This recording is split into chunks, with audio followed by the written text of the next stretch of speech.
సరే నేను కొంచెం ప్లీజ్ ఇంట్రొడ్యూస్ యువర్ సెల్ఫ్. నమస్తే అమ్మా. గణేష్ మా పేరు. గణేష్ మీ పేరా? మా శంషాబాద్. నా పేరు జయంత్ అమ్మా. మీ పేరు? జయంత్. మీరు ఏం చేస్తారు? రియల్ ఎస్టేట్ వెంచర్స్ చేస్తుంటాం మేము. ఓన్ కంపెనీ ఉంది.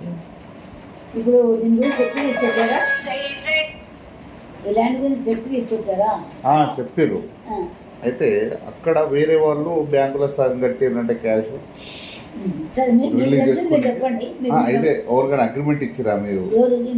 మీరు కూడా 2020లో ఇచ్చామని చెప్పారు కదా. ఇప్పుడు ఈవిడ సగం కట్టడం కాదు, శ్రీలత అనేవాడు మీకు చాలా ఫేమస్ ల్యాండ్ గ్రాబర్ నారాయణరావు, పటంజర్ నారాయణరావు పటేల్ అంటారు. మీరు వినుండు, ఏరియా అంతా ఫేమస్. వాట్ ఫర్ ఫేమస్ అంటే ల్యాండ్ గ్రాబింగ్. ఇప్పుడు ఈ జనరేషన్ కంటే ముందు జనరేషన్ ల్యాండ్ గ్రాబర్ ఆయన, ఈ జనరేషన్లో కేసీఆర్ ఫ్యామిలీ ల్యాండ్ గ్రాబర్స్. పాతకాలంలో ఆయన ల్యాండ్ గ్రాబర్ వందల వేల ఎకరాలు గవర్నమెంట్ భూములన్నీ ప్లాట్ చేసి అమ్ముకోలేసాడు, జైల్లో కూడా తెచ్చాడు ఆయన. ఇప్పుడు చేయలేరు, ఒకప్పుడు చేసుకున్నారు. చేశాడు, కలెక్టర్ ఇంటికి ఉంచుకున్నాడు, వాళ్ళ షేర్ వాళ్ళకి ఇచ్చి అన్ని 500 గజం ప్లాట్ 500 గజం ఉంది, 500కి ఇచ్చేవాడు. అట్లా అన్ని గవర్నమెంట్ భూములు వందల వేల ఎకరాలు తెల్లాపూట అమ్మినప్పుడు హేమపూర్ అన్నీ చేశాడు. సరే ఎన్టీ రామారావు గవర్నమెంట్ అసెంబ్లీలో కూడా ఆయన మీద గొడవైంది. మన ఎవరు మన కలెక్టర్ ఎస్పీ ఆయన మధ్యలో పెట్టి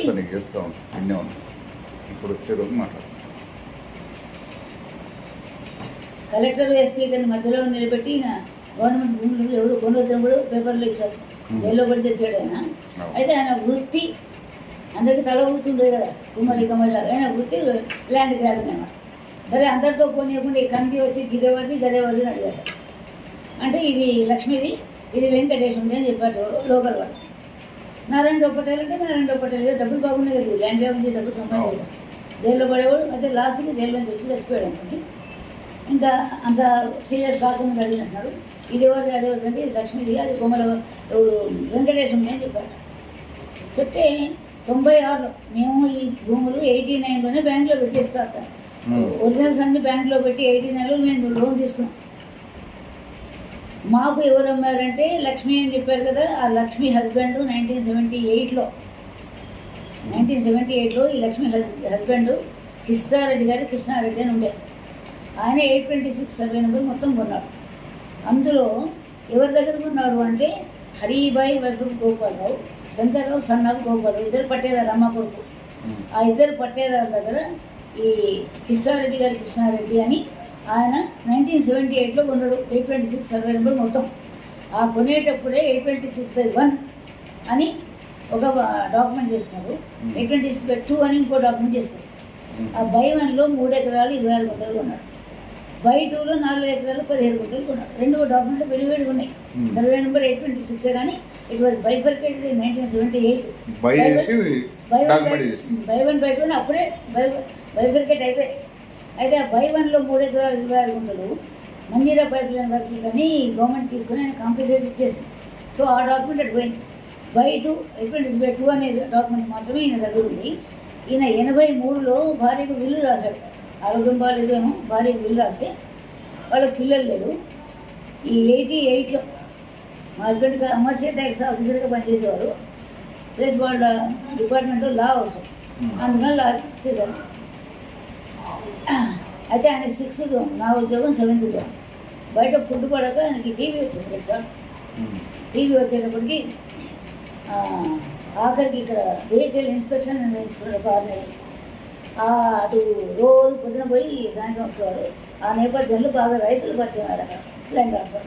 కొంతమందికి సీలింగ్ ప్రాబ్లమ్స్ ఉంటే కూడా హైకోర్టులో వేసి తనే సాల్వ్ చేసుకుంటారు. ఆ విధంగా ఉపకారం పొందిన వాళ్ళు ఎవరో 88లో ఈ లక్ష్మీ అనేవాళ్ళు మా దగ్గర తీసుకొచ్చారు. నేను 9 గంటలు కాలేజీ పోయాను, నేను లెక్చరర్గా పనిచేశాను. తర్వాత ఎవడొస్తారో రోజు నాకే వచ్చాను. సరే ఈవిడికి డాక్యుమెంట్ దగ్గర పెడుతుంది, కొద్దిగా అప్పు కావాలి.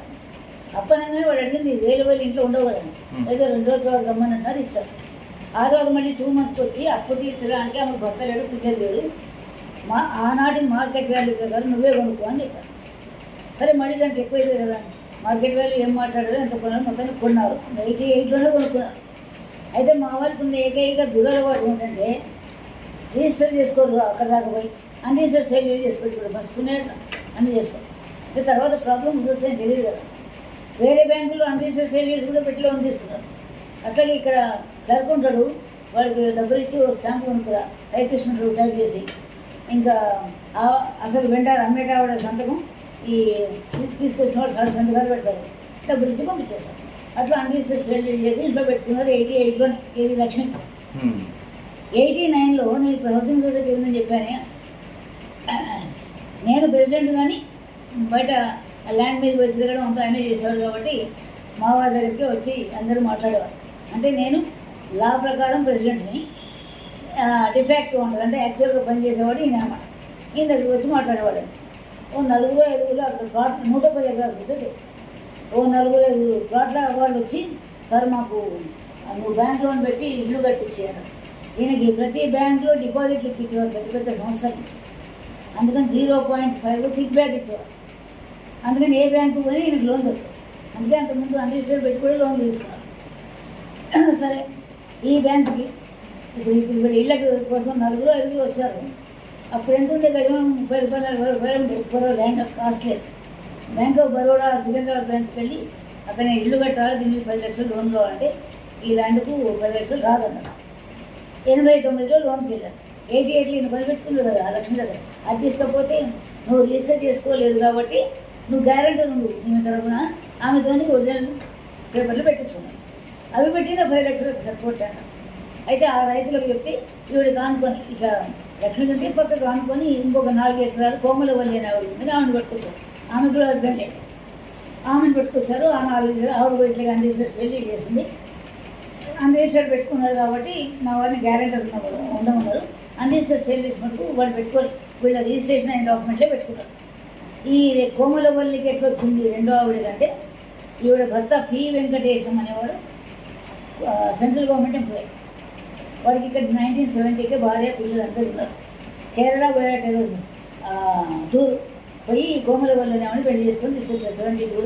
71లో తీసుకొచ్చున్నాడు. తీసుకొస్తే మొహమ్మద్ షరీఫ్ అని ఒక పట్టేదారు 825 సర్వే నెంబర్ పట్టేదారు.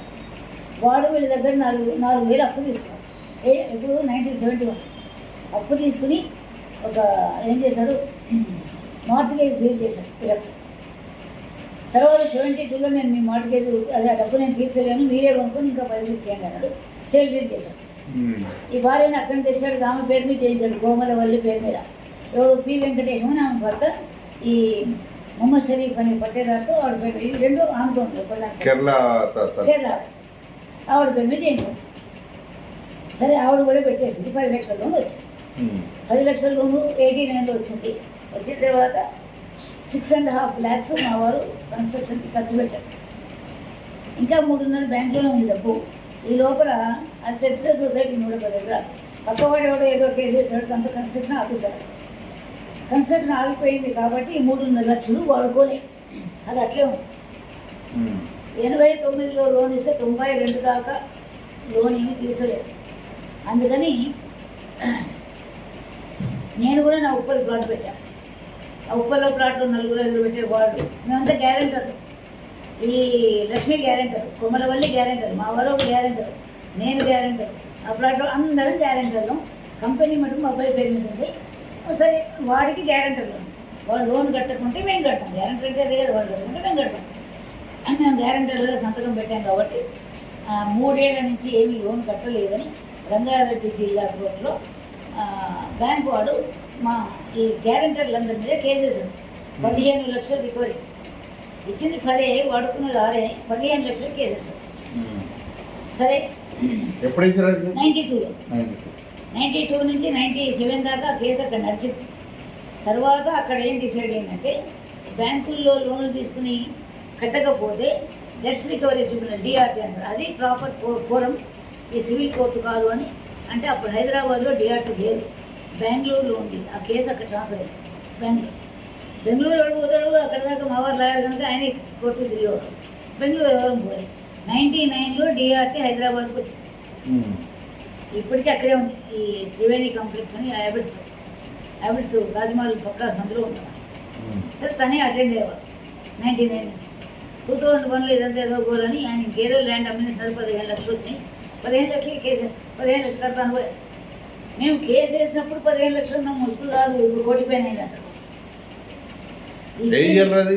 2001లో 99 మేము కేసు 92లో వేసినప్పుడు 15 లక్షలు, ఇప్పుడు కోటి పైన కట్టండి. ఎక్కడి చేస్తారు? అంత డబ్బు ఉంటే మీ దగ్గర 10 లక్షలకు అప్పుకి ఎందుకు వస్తుంది అని నేను ఏదో వాళ్ళతో కొట్లాడుతూ కేసు కూడా వెళ్ళడం మానేశాను. 2000 తర్వాత మానేస్తే 2003లో ఆ బ్యాంక్ వాడు ఉన్నాడు కదా, ఏది మన bank of Baroda Secunderabad branch వాడి దగ్గర ఎన్పిఏ అయింది. ఎన్పిఏ అయితే వాడదే ఏఆర్ఎం బ్రాంచ్ ఉంటుంది, అసెట్స్ రికవరీ మేనేజ్మెంట్ బ్రాంచ్, ఆ బ్రాంచ్కి ట్రాన్స్ఫర్ చేశాడు. వాడు కేసు వేసుకున్నాడు. సరే, వాడు 2003 సంవత్సరంలో ఎక్స్పార్టే డిగ్రీ తీసుకోండి. మేము ఎవరో అపేర్ కాలేదు కదా, మాకు వ్యతిరేకంగా ఆయనకు డిగ్రీ అయింది 1,92,00,000. డిగ్రీ అయిన తర్వాత వాడు డిఆర్టీకి రాశాడు. ఏమని అంటే ఎస్ఆర్ఓ ఎంఆర్ఓ కన్సర్న్ ఉన్నది కదా, ఇక్కడ అక్కడ ఉప్పల్లాంటి పెట్టాం కదా, ఆ కన్సర్న్ ఎస్ఆర్ఓలకు ఎంఆర్ఓలకు రాయి ఈ భూములన్నీ మా దగ్గర తాకట్టు ఉన్నాయి కాబట్టి ఎవరు పోకుండా ఎస్ఆర్ఓ ఎంఆర్ఓ వాడి మీద అజమాయిషీ చేయాలి, ల్యాండ్ వాడి కంట్రోల్లో పెట్టుకోమని రాయమని వీడు డిఆర్టీకి రాశాడు. ఎవరు బ్యాంకు. సరే, డిఆర్టీ అకార్డింగ్లీ అక్కడ ఇప్పుడు మనకి కంది ల్యాండ్ కాబట్టి అక్కడ ఎస్ఆర్ఓ ఎంఆర్ఓ సంగారెడ్డి వాడికి రాశాడు, ఈ భూమి మీద కంట్రోల్లో పెట్టుకోండి, ఈ ప్రధాన బ్యాంకులో ఇవి ప్లెడ్జ్ అయి ఉన్నాయి ఈ భూములు కాబట్టి బ్యాంకు ఛార్జ్ ఉంది కాబట్టి మీ దగ్గర పెట్టుకోండి అని రాశాడు. 2003లో 2004లో బ్యాంకు వాళ్ళు ఆక్షన్ వేయడానికి పోయారు. Auction was not conducted, but auction హంగామా వాజ్ కండక్టెడ్. ఆ హంగామా అంటే ఎదురుగా టామ్ చేస్తారు, పేపర్లు అంటే వేస్తారు చేస్తారు కదా. అక్కడ ఉప్పల్లో అట్లే చేశారు, ఇక్కడ సంగారెడ్డిలో కూడా అక్కడ కుర్చీ ఉంది కదా, ఎందుకు అయితే ఆక్షన్ హంగామా అంటే ఆ విధంగా అక్కడ కంటిలో అందరికీ ఈ భూమి బ్యాంకులో ఉంది అని తెలిసింది 2004లో. అయితే 89లో కదా ఉప్పల్ వాళ్ళు ఇల్లు కట్టమని వచ్చారు, సగం కన్స్ట్రక్షన్ అయిపోయినాయి, ఆగిపోయినాయి కదా. మరి 14 ఏళ్ళు 15 ఏళ్ళు ఇప్పుడు వాళ్ళు ఏదో మొత్తంగా హౌసెస్ అన్నీ కట్టేసుకున్నారు, ఇల్లు అయిపోయినాయి వాళ్ళు. అందుకని అన్నిటికీ ఆప్షన్ ఒకటే కదా, దీప్తి కన్స్ట్రక్షన్ కంపెనీ పేరు అలాంటి అన్ని ఆప్షన్ పెడితే వాళ్ళు స్టే పట్టుకొచ్చారు. అన్ని దీప్తి కన్స్ట్రక్షన్ పేరు మీద ఉన్నాయి కదా, వాళ్ళు స్టే పట్టుకొచ్చారు కాబట్టి option was not conducted. Option హంగామా అయింది, option was not conducted. So 2004లో ఈ ఆప్షన్ హంగామా ఇదంతా అయింది, ఇదంతా కందిలో కూడా అంతే తెలిసింది. 2005లో ఈ మహానుభావురాలు ఈ శ్రీలత ఈవిడ తండ్రి ఆ నారాయణరావు 96లో టైప్ చేయించాడు, 99లో రిజిస్ట్రేషన్ చేయించాడు. కందిలో లక్ష్మి, ఇది ఎవరిది అని అడిగాట, లక్ష్మిది. సర్వే నెంబర్ ఎంత అంటే 826 అని చెప్పాట. అది బైఫరికేట్ అయింది, ఇది 826/2 అని తెలియదు వాళ్ళకు, 826 అని వేశారు. 4 బౌండరీ తప్పే ఉన్నాయి. తర్వాత పక్కది ఎవరిది అంటే వెంకటేశంది అని చెప్పారు. ఇప్పుడు మొగడు అంటే వాడి పేరు చెప్తారు కదా, అయితే వెంకటేశంది. అక్కడ కోమలవల్లి భర్త పేరు పి వెంకటేశం. వెంకటేశం అంటే ఏ వెంకటేశమో తెలియదు వీడికి, ఈ పటేల్ నారాయణరావు. సరే, మొత్తానికి ఎవడో జీ వెంకటేశం సన్న రాజయ్య అనేవాడిని పట్టుకొచ్చాడు. మేడం ఉన్నది పి వెంకటేశం వాళ్ళందరూ వేసుకున్న జీ వెంకటేశం. అయితే ఈ పి వెంకటేశం 82లో చనిపోయాడు, అది కూడా తెలియదు వాడు. ఈ కోమలవల్లి భర్త 1982లో చనిపోయాడు కూడా. అప్పుడు కూడా 72లో ఉన్నవాడు 82లో చనిపోయాడు. ఈయన ఏ వెంకటేశమో తెలియదు వాడికి. మొత్తానికి వెంకటేశం అంటే వెంకటేశం జీ వెంకటేశం సన్న రాజయ్య అని కొట్టించాడు. కొట్టించి 96లో కొట్టించి సంతకం పెట్టేటోడు కావాలి కదా ఆ పేర్లకు. వాడిది కూడా అసలు పేరే వేరే ఉంది, 4 బౌండరీస్ టాలీ కావు. లక్ష్మిది సర్వే నెంబర్ కూడా టాలీ కాదు, బౌండరీస్ టాలీ కావు. సరే, మొత్తానికి ఏదో వేసి 190 పట్టుకొచ్చి రిజిస్టర్ చేయించుకున్నాడు. ఆ డాక్యుమెంట్ ఉంది ఆమె దగ్గర. దాంతో ఈ బ్యాంకుకి వచ్చి 2005లో బ్యాంకుకి వచ్చి ఈ భూమి మీ దగ్గర తాకట్టు ఉన్నదని తెలియక నేను కొన్నా, ఆ లోన్ నేను పెడతా, మేము పెట్టిన పేపర్లు ఏమంటే మరి నువ్వు కొన్నావు కదా, నీ పేపర్ ఎందుకు అని కాదు, మా పేపర్ పని టాలీ కాదుగా ఈ భూమికి, అందుకని మా పేపర్ ఇవ్వమని అడిగింది. ఈ బ్యాంకు వాడు ఎంత దొంగ వెధవ అంటే వాడు ఏమితో కుమ్మక్కయ్యాడు. ఆమె దాన్ని కుమ్మక్కయ్యి ఇప్పుడు 1,92,00,000 నీకు డిగ్రీ ఉంటే నువ్వు కట్టించుకుంటే 1,92,00,000 కట్టించుకోవాలి కదా.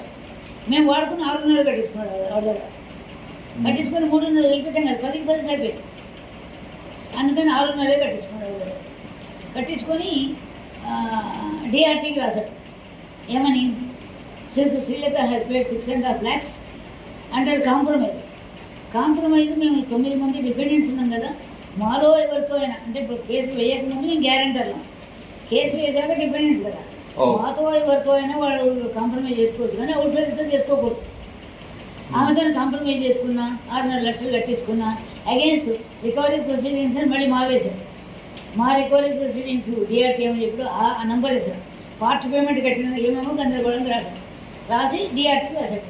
కాబట్టి మా బ్యాంకు ఛార్జీ ఆ ల్యాండ్ మీద ఎత్తేయమని SRMRకి ఇన్ఫామ్ చేయమని రాశారు. ఇది బ్యాంక్ ఛార్జ్ ఎత్తేయమని, కంప్లీట్ లోన్ కాదు కట్టింది అంతా. అయితే డిఆర్టీ వాడు ఏం రాశాడు SRMR since the defendants have paid money for the above mention 2 properties అని ఆ కందివి 2 ప్రాపర్టీస్ లక్ష్మిది కొమరవల్లిది చూపిస్తూ ఈ రెండింటికి డిఫెండెంట్స్ అంటే మేము కేసు మా మీద కదా వేశారు, మేము డిపెండెంట్ ఆమె డిపెండెంట్ కాదు, మేము కట్టేసాము అండ్ సెటిల్ ది మ్యాటర్. కట్టింది ఒకరు, వీళ్ళు కట్టినట్టుగా వాడు అక్కడ పంపించింది. మీరు ఎత్తేసే ఛార్జ్ అయితే అంటే ఇప్పుడు మీరు వెళ్ళి నా అకౌంట్ డబ్బులు వేశారు కట్టింది వాళ్ళు, ఈమె కట్టింది అన్నట్టు అంటే డిపెండెన్సీ కట్టాలి. ప్లస్ పాయింట్ కానీ తేడా జరిగింది చెప్తారు. అంటే ఇప్పుడు అసలు వాడు 6.5 ఎట్లా కట్టించుకుంటాడు, నీ కోటి కంపేరిటీ డిగ్రీ అయితే అంత కట్టించుకోవాలి కదా, ఎవరితో కట్టించుకుంటే కాంప్రమైజ్ బయట వాళ్ళతో చేసుకోకూడదు. ఈ 9 మంది డిపెండెంట్స్ ఉన్నారు, మాతోనే చేసుకోవాలి. అందుకని ఈ డిఆర్టీ వాడికి రూల్స్ తెలుసు, బ్యాంక్ వాడికి తెలియదు. డిఆర్టీ వాడు since dependents of paid money for the above mention 2 properties అని కోమరవల్లిది మరి లక్ష్మీది ప్రాపర్టీస్ మేము పెట్టినవి యాజ్ ఇట్ ఈజ్ మెన్షన్ చేసి వీటికి కట్టేశారు and settle the matter. So you lift the charge అని రాదు. బ్యాంక్ వాడు ఛార్జ్ ఎత్తేమని రాశాడు, మేము కట్టేసాం. అది కూడా మాకు తెలియదు, మా వెనకాల అయింది కదా. ఆమెకి ఏం కండిషన్స్ పెట్టారంటే మాకు తెలియకుండా కట్టించుకున్నారు. విదిన్ 3 months మా దగ్గర నుంచి ఎన్ఓసీ తెమ్మన్నారు. ఆమె ఎన్ఓసీని మా పేపర్లో ఆమెకి ఇస్తాం. ఆమె ఏదో 6.5 కడితే మా పేపర్లో వాళ్ళకి ఇవ్వడానికి వీల్లేదు, వాళ్ళకి రూల్స్ ఉంటాయి. అందుకని విదిన్ 3 months మా దగ్గర ఎన్ఓసీ తెమ్మన్నారు. ఆవిడ రాలేదు, బ్యాంక్ కూడా చెప్పలేదు కూడా, మాకు సంగతే తెలియదు అసలు. ఇంకొకటి ఏంటి, బ్యాంకు మీద ఇప్పుడు కేసులు వెయ్యను అని రాయించుకున్నారు. డిఆర్టీలు ఏమన్నట్టు కూడా విడ్రా అన్ని బాడీ స్కిన్ సేవ్ చేసుకున్నట్టు అన్ని రాయించుకున్నాడు. ఆమెతో రాయించి సంతకాలు పెట్టించుకొని 6.5 లక్షలు కట్టించుకోవడానికి ఈ హంగామా చేశాడు. అన్నీ చేసి అన్నీ దానికి ఏం తెలియదు, ఈరోజు సంతకాలు పెట్టేది కట్టేది పోయి. తర్వాత మాకు తెలియదు అసలు, మాకు అసలు ఇదే తెలియదు. 2014లో నేషనల్ లోక్ అదాలత్ అని ఎక్కడ నేషన్ వైడ్ ఇండియా మొత్తంలో ఏ బ్యాంకులో ఎవడు అప్పున్నా వాళ్ళని పిలిచి కంపెనీ మీద పిలుస్తారు. అలాగే మమ్మల్ని పిలిచారు. ఆన్ రికార్డు మేము ఉన్నాం కదా, లోనేసి ఆమె కాదు కదా, కాబట్టి ఆమెకేం పోలేదు, మాకే వచ్చింది నోటీసులో. వస్తే అందరం వెళ్ళాం. వెళ్తే ఇదో పేపర్ మా ఒరిజినల్ పేపర్ బ్యాంకు 3 జడ్జీలు కూర్చున్నారు, వాళ్ళ ముందే ఉంది. ఆమెకి ఇవ్వలేదు, ఇంకా నేను వస్తే ఏమంటే తేలేదు కదా, అది అసలు మాకు తెలియని పోతుంది. ఇదో మీరు పెట్టిన పేపర్లు ఎంత కట్టి విడిపించుకుంటారు అని అడిగారు. ఎప్పుడో 89లో పెట్టారు కదా, ఇప్పుడు 2014 వచ్చి ఎంత కట్టి విడిపించుకుంటారు 3 జడ్జీలు అడిగితే మా హస్బెండ్ చెప్పారు, నేను 35 lakhs కట్టాను. Provided if you're going to return our papers close immediately reply చేస్తాను 35 లక్షలు కట్టాను అని రాసిచ్చాం. రాసిస్తే 2 జడ్జీలు వెంటనే సరే అన్నారు. 3వ వాడు ఆలోచించి చెప్తున్నాడు. అది ఆలోచించడానికి ఏం లేదు, నేషనల్ లోక్ అదాలత్లో పిలిచిన రోజే సెటిల్ చేయాలి, అంతేగాని ఇంకో రోజు ఉండదు. 3వ వాడు ఆలోచించి చెప్తున్నాడు, వాడు ఆలోచించగలదు ఏం కాలేదు. మా దగ్గర 35 lakhs కట్టించుకోలేదు, మా పేపర్ మాకు వేయలేదు. 2015లో మా హస్బెండ్ చనిపోయారు సార్. చనిపోతే ఆ ఏఆర్ఎం బ్రాంచ్ ఎక్కడుందో నాకు తెలియదు, ఆ డిఆర్టీ ఎక్కడుందో తెలియదు. ఏమైంది బాగా ఏమైంది అసలు అది అంతకుముందు 1 hour వేస్తే చల్లగా అయిపోయి తీసేసాన్ని. నేను రాత్రి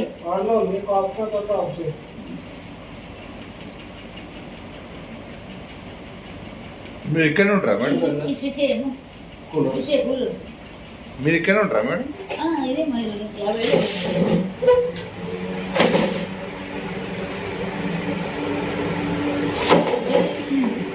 అయిపోయింది కదా.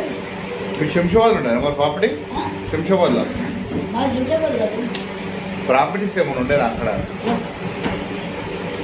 కొల్ల హౌసింగ్ సొసైటీ ఉంది, అదొకటి ఉంది. ఇప్పుడు సరూనగర్ గౌరీ కూడా పిలుస్తుంది. అన్నీ మా వాళ్ళు చిత్తూరులో పెట్టిపోయారు. నేను అంతకుముందు అడిగితే క్వాలిఫికేషన్స్ మా ఆయనకంటే నాకు ఎక్కువ ఉండే కానీ లా చేయలేను. నువ్వు లా చదివినావా, నువ్వు లాయర్, నీకే పని అన్నారు. సరే నాకెందుకు వచ్చిన కోర్టు కానీ తీరా చూసాను చనిపోయిన తర్వాత ఇందులో లా ఏమీ లేదు, ఇంగ్లీష్ వచ్చి కామన్ సెన్స్ ఉంటే సాల్వ్ చేసుకోవచ్చు. అలా ఉంటుంది. సరే 2015లో మగవారు చనిపోయాక 1 ఇయర్ మగవారు ఏఆర్ఎం బ్యాంకు పోలేదు. 1 ఇయర్ తర్వాత బ్యాంక్ వాడు అసిస్టెంట్ మేనేజ్మెంట్ ఉంటుంది. పార్థసారథి లోన్ కట్టలేదు, రావట్లేదు అనుకో. సరిగ్గా మా హస్బెండ్ చనిపోయిన 1 ఇయర్ అయింది, సంవత్సరే కాలం అవుతుంటే వచ్చాడు. అయితే చుట్టాలు చెప్పారు, ఆయన పార్థసారథి గారు చనిపోయాడు, సంవత్సరే కాలం అవుతుంది, 4 రోజులు ఆగినట్టు మాట్లాడుతున్నాను. సరే తర్వాత 4 రోజులు ఆగాక ఆయన ఫోన్ నేను వాడు నేను రోజు ఫోన్ చేసి బ్యాంకు సరే బ్యాంక్ అంటే లోన్ కట్టుకుంటాను. ఎంత కట్టాలా? 1,90,000. ఆ 1,92 ఆర్డర్ని మేము 2008లో నేను మా వారు వేసి సెక్రటరీ చేయించాం. ఆర్డర్ అమల్లో లేదు. ఆ 1,92 ఆర్డర్ అమల్లో లేదంటే 2008లో అంటే ఈమె దగ్గర డబ్బు కట్టించుకున్నప్పుడు అది అమల్లో ఉంది. అమల్లో ఉన్నప్పుడు ఆమె దగ్గర 1,92 కట్టించుకున్నాను. మేము తర్వాత మాకు తెలియదు కాబట్టి ఇందులో సెక్రటరీ ఏం చేసాం, అది లేదు. అది లేదు అంటే వాడు పిచ్చిగా మాట్లాడాడు బ్యాంక్ కూడా. అదే వాడు సబార్డినేట్ వాడు నా పడుకుంటున్న మాట నేను పడ్డానికి. దాన్ని 9 మంది డిపెండెంట్స్ ఉన్నాము. అందరి నా ఒక్కదాన్ని కూడా ఎందుకు పడ్డాము లోన్ కట్టని. అదే కాక అంత ప్రాపర్టీ పెట్టాను కదా సార్, ఇక్కడ లోన్ పెట్టాను కాబట్టి అవి అమ్మకు నాయన పడింది కొట్టు. నేను రిటైర్ అయిపోయినా, నేను పెన్షనర్ని, నేను కోర్టులు ఎక్కడ కట్టాలి అంటే నీకు పెన్షన్ ఆపేస్తాను అంటే రోజు వచ్చేదాకా పూజ చేశాను. 4 సార్లు లేదంటే పెన్షన్ ఆపేస్తాను. నాంపల్లిలో కమిషనర్ కలిగేటికి ఏదైనా మా ఆఫీస్ ఉంది. మా ఆఫీస్ దగ్గర పోయినాము. ఈ సోమవారం నా పెన్షన్ ఆపమని అప్లికేషన్ ఇయ్యి, బై నెక్స్ట్ మండే నీ ఉద్యోగం కొట్టిస్తాను అటంటూ ఉంటుంది. లేకపోతే 9 మంది డిపెండెంట్స్ పడితే అందరం కూడా అందరం గ్యారెంటీ మీద అది పోతే ఇంకోటి ఏంటి ప్రాపర్టీ పెట్టింది అనుకో, ప్రాపర్టీ అనుకో న్యాయపడింది పడ్డాం. సరే మొత్తానికి ఈ గడపడలోనే మనకి ట్రాన్స్ఫర్ అయిందని చెప్పారు. ఇల్లు ఇది ఓన్ అవ్వగా నీ కొడుకుది నీటి మీ ఆయన ఒకటే అడ్రస్ నీ ఓన్ అవ్వదు. అయితే ఇల్లు ఆప్షన్ చేసి తీసుకుంటాం. అసలు పెట్టిన ప్రాపర్టీ ఏం చేసినావు? ఆ ప్రాపర్టీ అమ్ముకోండి, నా ఇంటి మీద ఎందుకోసం నా ఇల్లు పేపర్లు పెట్టలేదు. ఆ పేపర్లు మా దగ్గరలోనే మా ఇంట్లో మేమే కూర్చుంటున్నాం. అది రోజు వాడికి నాకు బీఆర్టీకి రాశాడు. మళ్ళీ ఆప్షన్ చేసి 1,90,000 వసూలు చేయాలి. 3 వాయిదాలు ఇచ్చాడు. 3 వాయిదాల్లో నేను సెటిల్ చేయాలి అనేస్తే మా వాళ్ళు ఇంకొక లాయర్ వెళ్ళేవాడు బీఆర్టీ. ఆయన ఇంటికి పోయి సరే ఇట్లా ఇంటికి అటాచ్మెంట్ ఆర్డర్స్ పంపించాడు. మళ్ళీ ఆప్షన్ చేశాడు. కాంట్రాక్ట్ చేశారు. ఇంట్లో గోడలు పిల్లలు ఒకటే గోడ ఏడు. అదేంటి మన ఇల్లు తాకట్టే పెట్టలేదు, ఇల్లు ఆప్షన్ చేయడం. అదే మా వాళ్ళ ఫ్రెండ్ ఇంకో లాయర్ ఉంటే ఆయన పోయి పేపర్లు ఇచ్చి చూడండి సార్ ఇది 3 వాయిదాల్లో చేస్తాను 10,000 ఇచ్చొచ్చు. అది ఫస్ట్ వాయిదా పోతే సెకండ్ వాయిదా 15,000 అని అకౌంట్ చేస్తాను. సెకండ్ వాయిదాకి పోతే ఈ లోపల వీడేం చేశాడు, నాతో కొట్లాడినాడు. నేను ఆ భూమి లేదు అంటాడు మాట. భూమి లేదు, ఆ భూమి అమ్ముకుంటే భూమి లేదంట. భూమి లేకుండా ఎట్లా పోయింది, నేను సిఐడికి ఇస్తాను. 5 minutes ఆపు బంద్ చేయి, మళ్ళీ వేసుకుందాం. సిఐడికి ఇస్తాను ఇప్పుడు అని నీ మీద అంటే నిజంగానే సిఐడికి ఇస్తానేమో అని చెప్పి వాడే చేశాడు. అప్పుడు వాడికి పూనా ట్రాన్స్ఫర్ అయింది. ఎక్కడ ట్రాన్స్ఫర్ అయినా పిలిపిస్తారు కానీ సిఐడికి ఇస్తాను. అందుకని ఆ సీఎత డాక్యుమెంట్ కాపీ ఇంకా ఆమెతో 6 లక్షలు కట్టించుకున్నది. అప్పుడు 2005లో జరిగిన మొత్తం కాగితాలు ఇచ్చాడు. ఇచ్చేసాడు. ట్రాన్స్ఫర్ అయిందని చెప్పారు. వాడు వెళ్ళిపోయాడు.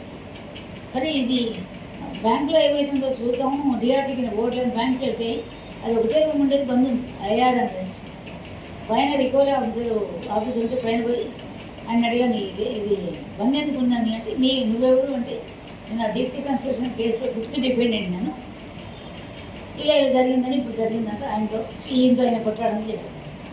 నీతో కొట్లాడాడు వాడు ట్రాన్స్ఫర్ అయింది, మా పూణే వెళ్ళిపోయాడు.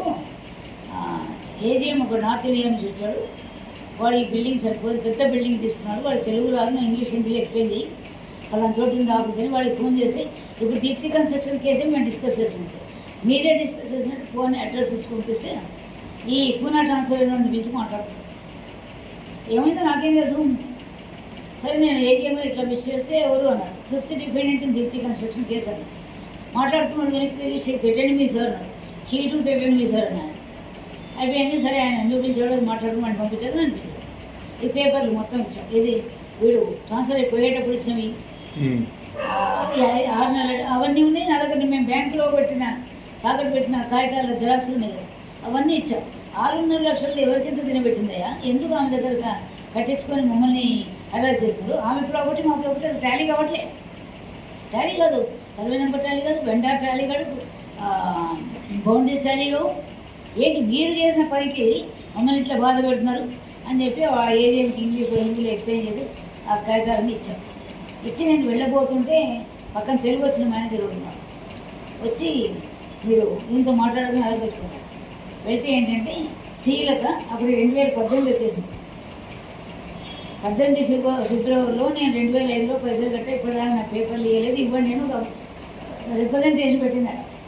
పెడితే వీళ్ళు జవాబు ఇవ్వలేదని హైకోర్టులో రిట్ పిటిషన్ వేసింది బ్యాంకు మీద మాత్రమే. నాకు ఇట్లా నేను రిప్రజెంటేషన్ పెడితే నాకు జవాబు ఇవ్వట్లేదు, నా పేపర్లు ఇవ్వట్లేదు. అది ఇప్పుడు ఈ కొత్త ఆయన దగ్గరకు వచ్చింది. మీకేం తెలియదు ఆ కేసు. ఆ పాత డీల్ చేసి వాడిని పిలిచారు. సరే వాడు చెప్పారు నేను మొత్తం పేపర్లు ఇచ్చి ప్రూఫ్ ఇచ్చాక దాంతో వీడు ఆమెకు ఎగెన్స్ట్ రాస్తుంది. రాసి ఈయన ఆ తెలుగు వచ్చిన ఏం చెప్పండి, ఇవాడే నువ్వు మీ లాయర్ ఉన్నాడు కదా ఆయన దగ్గర పోయి ఇప్పుడు నువ్వు చెప్పినంత రాయించుకొని లీగల్ ఒపీనియన్ రాయించేసి రేపు తెచ్చి చేయి, సో దట్ నీ ప్రాపర్టీకి ఏం కాదు అని ఇప్పుడు వచ్చింది. మరి ఆయన ఏం రిపోర్ట్ రాయకుంటే నువ్వు రాయించుకొచ్చి ఇచ్చాను. కేసు బ్యాంకు మీదనే వేసింది కానీ ఈ ప్రాపర్టీ మీద మొదలు నువ్వు మిస్లీడ్ చేయదు. మొదటి కేసు బ్యాంక్ మీద మాత్రమే వేసినాయి. ఆ కేసులోనే జరిగింది. సరే బ్యాంక్ వాడు ఆమెకు అగేన్స్ట్ వస్తాడు. ఇప్పుడు ఇంకో మేనేజర్ చెప్పాడు కదా, పోయి మా లాయర్ దగ్గర కూర్చొని అది లీగల్ ఒపీనియన్ రాయించుకొచ్చి ఈయనకి ఇచ్చేసాను. సో దట్ ఏంటంటే ఈ భూమి మాదే, ఆమె కాదు, ఆమె పేపర్ టాలీ కావాలని వీళ్ళు రిప్లై ఇచ్చేసాడు కోర్టుకును, శ్రీలతకి ఇచ్చేసాడు. 2018లో చాప్టర్ క్లోజ్. 18లో అయిపోయింది కానీ ఆ ల్యాండ్ ఎక్కడుందో తెలియదు, ఇంత రేట్ ఉందో అమ్మడం ఉంది నాకు తెలియదు. సరే మా కొడుకు వేరే స్టేట్స్లో ఎక్కడో బిజినెస్ తిరిగేవాడు, మా వారికి మా అబ్బాయికి తెలుసు ల్యాండ్ ఎక్కడుందో నాకు తెలియదు. ఇంతలోకి మా వారి ఫ్రెండ్ ఏం లేవాడు, ఏదో మా వారి దగ్గర బాబాను వాడని దత్తత చేస్తే ఆడేదో చేతి కింద పనిచేసాడు. ఆ ల్యాండ్ నాకు తెలుసు, నేను పార్టీలో ఏం చేస్తాను. అది ఏమైంది 1 సెప్టెంబర్ 2018 నాడు చేశాడు పార్టీ. ఆ రోజు ఆ పార్టీని తీసుకొని తనకు ల్యాండ్ తెలుసు కంది వెళ్ళి చూపిద్దామని అనుకున్నాము. తీరా పేపర్ చూస్తే ఆ రోజు ఆంధ్రప్రదేశ్లో కంగారుగూరంలో కేసీఆర్కి మీటింగ్ ఉంది. ఆ రోజు అన్ని రోడ్స్ అటు పోతున్నాయి, బ్లాక్ అయిపోయినాయి. ఆ రోజు మనం వెళ్ళలేమన్నారు వచ్చిన పార్టీ. అదే పేపర్లో 3.5 కోట్ల నుంచి 4 కోట్ల దాకా కందిలో భూమి ఎక్కడ ఉంది, ఇంత పలుకుతుంది అని రాదు. రేటు కూడా చేస్తుంది. వీడు నాకు అబద్ధం చెప్పినాడు ఈ బాబునాడు. అందులో రేటు సరే అండి, ఒక వారం అయ్యాక వెళ్దామని ఆ పార్టీని పంపించేసాను. ఈ లోపల వాడిని పంపించాము. 2020 వచ్చేసింది. 20 జూన్లో నేను మా అబ్బాయి పోయి అన్రిజిస్టర్డ్ సేల్ డీడ్స్ని వ్యాలిడేషన్ చేయించాలని చెప్పారు. పోయి ఆ సంగారెడ్డి డిస్ట్రిక్ట్ రిజిస్ట్రార్లో మా వారు అన్రిజిస్టర్డ్ చేసుకున్నారు. వ్యాలిడేషన్ అప్లై చేసి వచ్చాం. అప్లై చేసాము, జూన్లో అప్లై చేసాం. జూలై, ఆగస్ట్ లేదు. సెప్టెంబర్లో మా కొడుకు ఫ్రెండ్స్ ఎవరో ఒక ఫైనాన్సర్ ఉన్నాడు, బిగ్ ఫైనాన్సర్. ఆయన జగ్గారెడ్డికే 3 ఎలక్షన్స్ నుంచి పైసలు పెడుతున్నాడు, ఆయన అయితే కొంటాడు మీ ప్రాపర్టీ అని తీసుకొచ్చాడు. మమ్మల్ని అక్కడ ఏదో జూబ్లీతో బంజారాతో ఇప్పుడు ఆఫీస్కి తీసుకెళ్ళాడు. తీసుకెళ్తే సరే 50 లక్షలు మాకు అడ్వాన్స్ ఇచ్చాడు. ఇచ్చి అప్పుడు కేసులు ఏం లేవు కదా, బ్యాంక్ లోన్ నేనే కట్టుకుంటా, వ్యాలిడేషన్ కట్టుకున్నా నేనే పెట్టుకుంటా, ఖర్చులు ఏమున్నా నేనే పెట్టుకుంటా. శ్రీలత మటుకు అప్పటికే ఉంది, ఆమె అన్నీ నేను ఖర్చులన్నీ నావే, బ్యాంక్ లోన్ కట్టడము ఈ వ్యాలిడేషన్ కాగానే మీరు వచ్చి రిజిస్టర్ చేయాలని 50 లక్షలు చెక్లు ఇచ్చాడు. అంటే ఒకే రోజు కాకుండా సెప్టెంబర్లో 2, నవంబర్లో 1, డిసెంబర్ అట్లా ఇచ్చాము. తీసుకున్నాం, వచ్చాము. ఈమె ఏం చేసింది, ఈ వాసన వెళ్ళిపోయింది, ఎవడో నాకు అడ్వాన్స్ ఇచ్చాడు. దాంతో అప్పుడు ఉన్న ఎస్పీ గారికి డబ్బులు మాట్లాడుకుంటూ లేకుంటే ల్యాండ్ మాట్లాడుకుంటూ ఆయన పట్టేసుకొని మేమే తప్పుడు డాక్యుమెంట్లతో ఉన్నామని మమ్మల్ని అరెస్ట్ చేయమని జైలేమని ఎస్పీ గారికి మొదలుపెట్టుకుంటే ఆయన ఈ ల్యాండ్ కన్సర్న్ సర్కిల్ ఇన్స్పెక్టర్ ఎవరు ఉన్నాడు అప్పట్లో శివకుమార్ ఆయన పేరు. ఆయనకు ఫోన్ చేశాట, బాబునాడు ఇద్దరిని తెచ్చి లోపలేసే తల్లి కూడా. ఆయన చెప్పాడు చేస్తే ఏదైనా తప్పుంటే వీడియో చూడకూడదు. అందుకని కొంచెం టైం తీసుకొని ఫైల్ అంతా చెప్తే డిఆర్టీ అంటే కోర్టు కదా, కోర్టులో పెండింగ్ ఉంటే మమ్మల్ని ముట్టుకుంటే సబ్జుడీస్ అవుతుంది, వాడు ఉద్యోగం పోతుంది. అందుకని మాకు అక్టోబర్ 17, 2020 నాడు, సెప్టెంబర్ 4th నాడు వీళ్ళు అడ్వాన్స్ ఇచ్చారు సురేష్ అనేవాడు. అక్టోబర్ 17, 2020 ఆ రోజు ఇద్దరు పోలీస్ కానిస్టేబుల్ మా అఫ్టీలో వచ్చారు. మీ పేపర్లు లేమన్నాడు సార్, మీ మీద కంప్లైంట్. మా పేపర్లు అన్నిటితో పాటు ఇక్కడ బ్యాంకులో ఆమెకి ఎగెన్స్ట్ ఇచ్చారు కదా, ఆ కాపీ కూడా నేను తీసుకున్నాను. నేను కూడా పేపర్లు ఇచ్చినందుకే ఆయన ఎగెన్స్ట్ ఇచ్చారు.